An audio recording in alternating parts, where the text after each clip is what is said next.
गौतम बुद्ध अपने शिष्यों के साथ एक शांत वन में तप और साधना में लीन थे।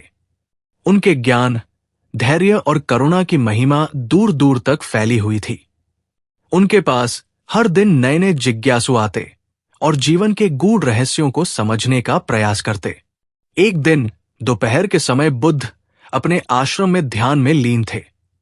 तभी उनका एक शिष्य घबराए और क्रोधित स्वर में उनके पास आया। उसकी सांसें तेज चल रही थी और चेहरा क्रोध से लाल हो रहा था। उसने उत्तेजित होकर कहा, गुरुदेव, जमींदार राम सिंह ने मेरा अपमान किया है।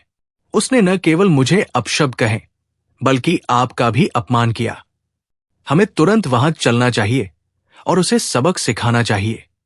बुद्ध ने आंखें खोली और अत्यंत शांत स्वर में बोले, वत्स, क्या तुम्हें सच में लगता है कि कोई सच्चे बौद्ध का अपमान कर सकता है? शिष्य बोला, गुरुदेव, जब कोई हमें बुरा कहता है तो ये अपमान ही तो हुआ। बुद्ध ने प्रेम पूर्वक समझाया, अपमान तभी प्रभावी होता है जब तुम उसे स्वीकार कर लेते हो। यदि कोई व्यक्ति तुम्हें उपहार दे और तुम उसे न लो, तो वो उपहार उसी व्यक्ति के पास रह जाएगा। उसी प्रकार जब कोई तुम्हें अपशब्द कहता है और तुम उसे अपने मन में स्थान नहीं देते, तो वो अपशब्द उस व्यक्ति के पास ही रह जाते हैं। शिष्य थोड़ी देर के लिए चुप हो गया, लेकिन उसका क्रोध अभी भी शांत नहीं हुआ था। उसने आग्रह किया, गुरुदेव, कृपया आप मेरे साथ चलें।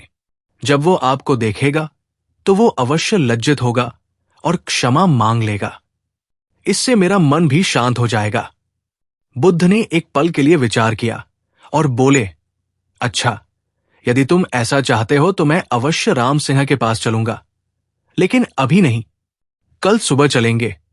शिष्य अधीरता से बोला, गुरुदेव, कल तक देर हो जाएगी। बुद्ध मुस्कुराए और बोले, रात के बाद दिन भी तो आता है। प्रिय, अगर ये इतना ही आवश्यक है तो तुम कल मुझे याद दिलाना। शिष्य को कोई और विकल्प नहीं दिखा तो वो अन्य मन से वहां से चला गया। रात बीती और सुबह हुई। बुद्ध अपने साधना कार्यों में लीन हो गए। उनका वह शिष्य भी अपने कार्यों में व्यस्त हो गया। दिन बीतता गया और शिष्य ने कल की घटना को याद ही नहीं किया। दोपहर हुई तो बुद्ध ने स्वयं ही शिष्य से पूछा, वत्स, आज हमें राम सिंह के पास चलना था, क्या तुम अभी वहां जाना चाहते हो? शिष्य थोड़ी देर तक चुप रहा, फिर उसने सिर झुका लिया और विनम्र स्वर में बोला, गुरुदेव, अब उसकी कोई आवश्यकता नहीं है। मैंने कल की घटना पर दोबारा विचार किया और मुझे एहसास हुआ कि शायद गलती मेरी ही थी। मैंने अपनी भावनाओं में बहकर सोचा कि राम सिंह ने मेरा अपमान किया है, लेकिन वास्तव में मैंने ही उसके शब्दों को अपने मन पर हावी होने दिया। अब मुझे ये सब व्यर्थ लग रहा है।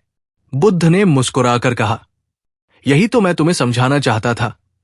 प्रिय, यदि हम किसी अपमान का तुरंत उत्तर देने की कोशिश करें तो वो हमारे भीतर और भी कटुता भर देता है, लेकिन यदि हम धैर्य रखें और समय को अपना कार्य करने दें तो वही कटुता समाप्त हो जाती है।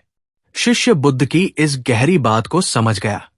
उसने श्रद्धा से बुद्ध के चरणों में सिर झुका दिया और बोला, गुरुदेव, आपने मुझे एक बहुत बड़ा जीवन सबक सिखाया है। अब मैं कभी भी किसी अपमान का तुरंत प्रतिकार नहीं करूंगा, बल्कि पहले धैर्य रखूंगा और विचार करूंगा कि क्या वास्तव में कोई मुझे अपमानित कर सकता है। बुद्ध ने प्रसन्नतापूर्वक उसे आशीर्वाद दिया और कहा, धैर्य, क्षमा और करुणा से ही जीवन में शांति प्राप्त होती है।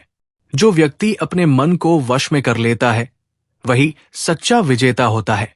उस दिन से वो शिष्य और भी शांत, धैर्यवान और विनम्र बन गया।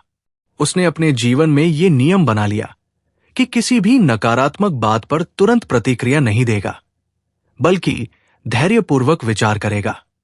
धैर्य रखें।